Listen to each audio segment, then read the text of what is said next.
Good afternoon.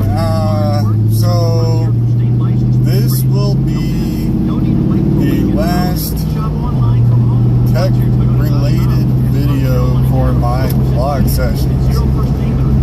I will do the whole rambling thing, and probably not every day. Like I said, whenever I first started this channel a couple of weeks ago, this is just something for me to use as an outlet, to vent, and all of that good stuff. So, yeah. As far as tech goes, CES is now done. The Consumer Electronics Show, it is now done. Closed. Over. For me. So, what does that mean? Well,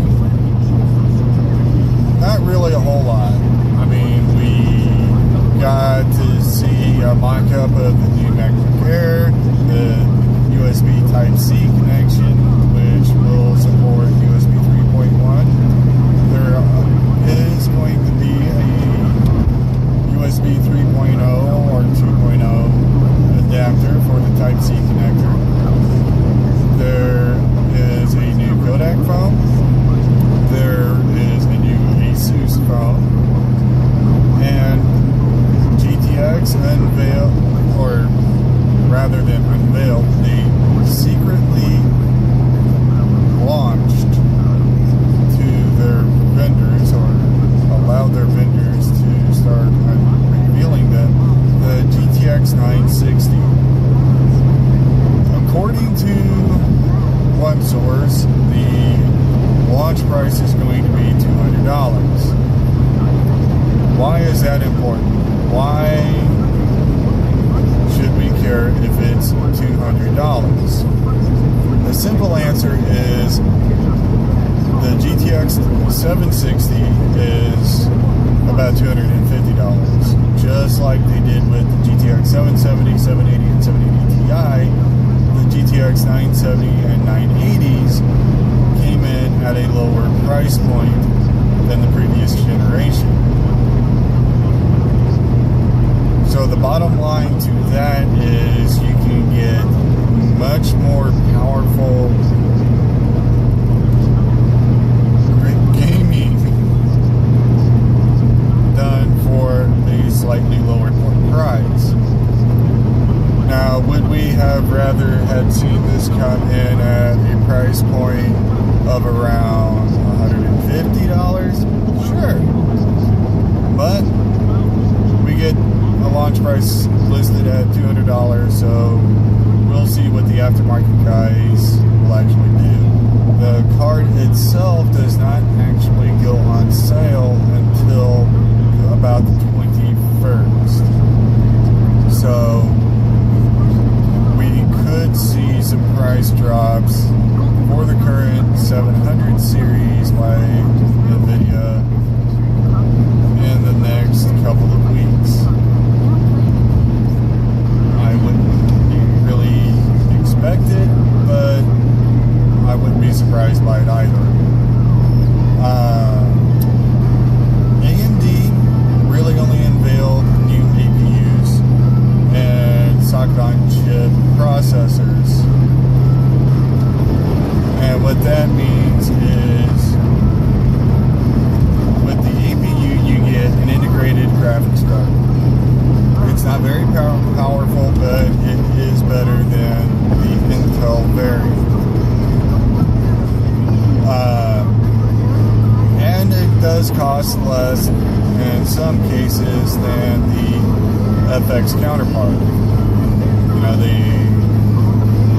and then the motherboards are a little more affordable and compact in size. They offer some of the same features as the FX motherboards. But the bottom line to this one is, with new APUs on the way, if you're just trying to build a small system for playing light games, then AMD got you covered. And they're doing it with the smaller price point and smaller thermal envelope. However, I am going to have to say that the Intel i3 is probably going to be a better processor for multitasking. I won't say that for sure, but it's a very strong possibility. Intel is just wrecking AMD right now, and they are just grabbing any lifeline they can to try and stay in the game. And I'm a fanboy. I am a fanboy of AMD. I love AMD CPUs. But I want them to actually deliver good performance products at a price that we expect. Now, if we had to go spend an extra $50 and get a processor that's actually able to contend with the i7 instead of barely being able to contend with the i5,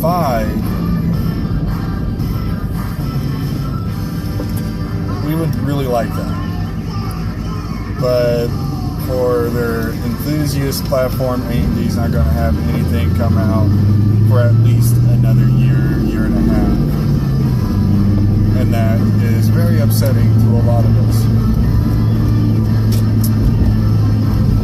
Well, it's also, I don't know, computer world's just really weird right now. The companies you would expect to be doing something really aren't doing anything. The guys that you would think would be just sitting back and soaking up the rewards of something that they've done recently are just forging ahead like they really should, but nobody really expected it. Audi is going to have their infotainment center swapped out with the Tegra X1. It's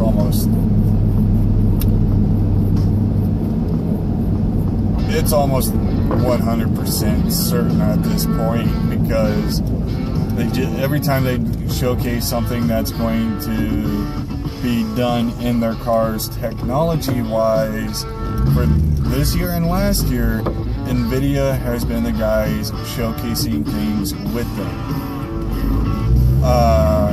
The current piece of interesting technology around that is, and I think it was Tweaktown that said it best, or maybe it was Engadget.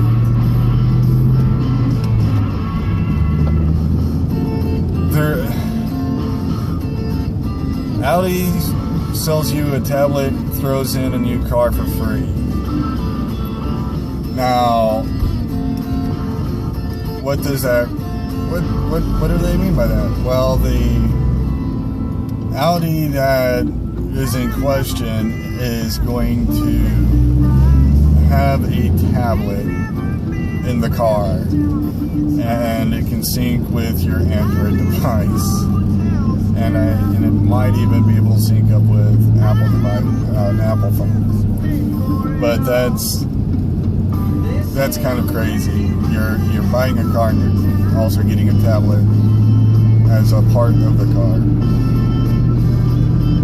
It can be expected, but at the same time, nobody really would, because the car's the car and the tablet's a tablet, and you really wouldn't want both of those integrated into each other because of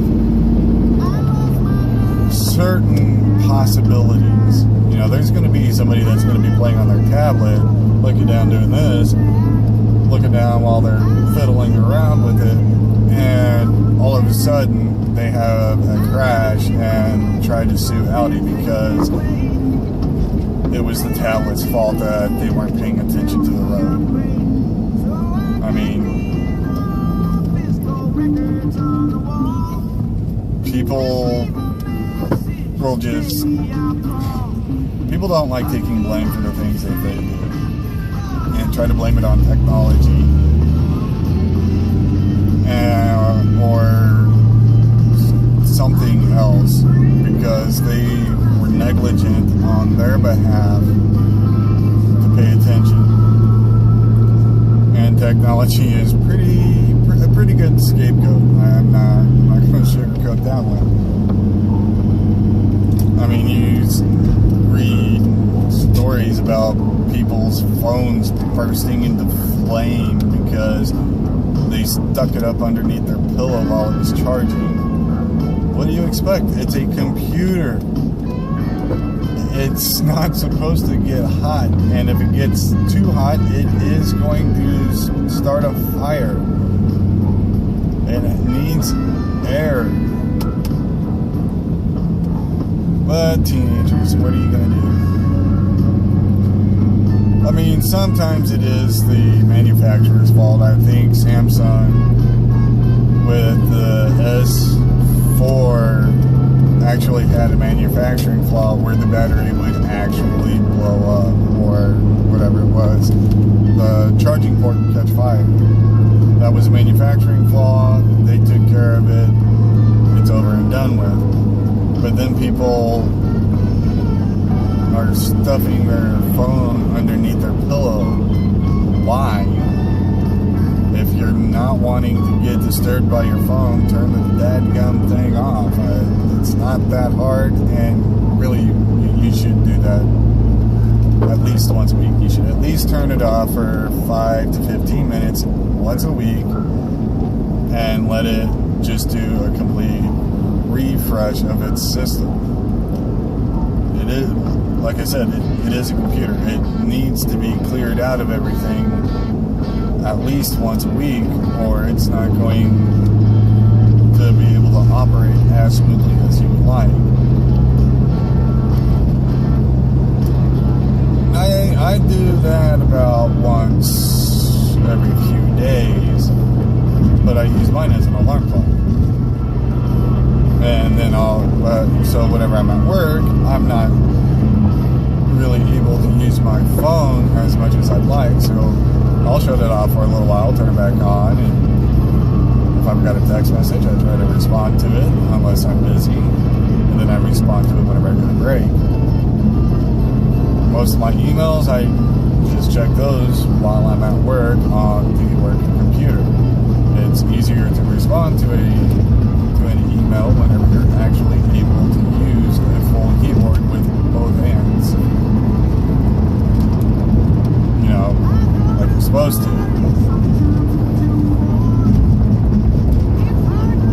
But, yeah, that's about it.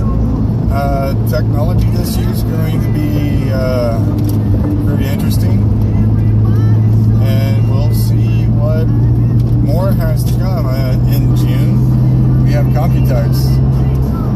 So, for tech-related and game-related things, you'll want to subscribe to my other channel, and I'll put a link for that in the description. And this will just go back to being just about rambling about nothing. So, until the next one, guys, have a good day.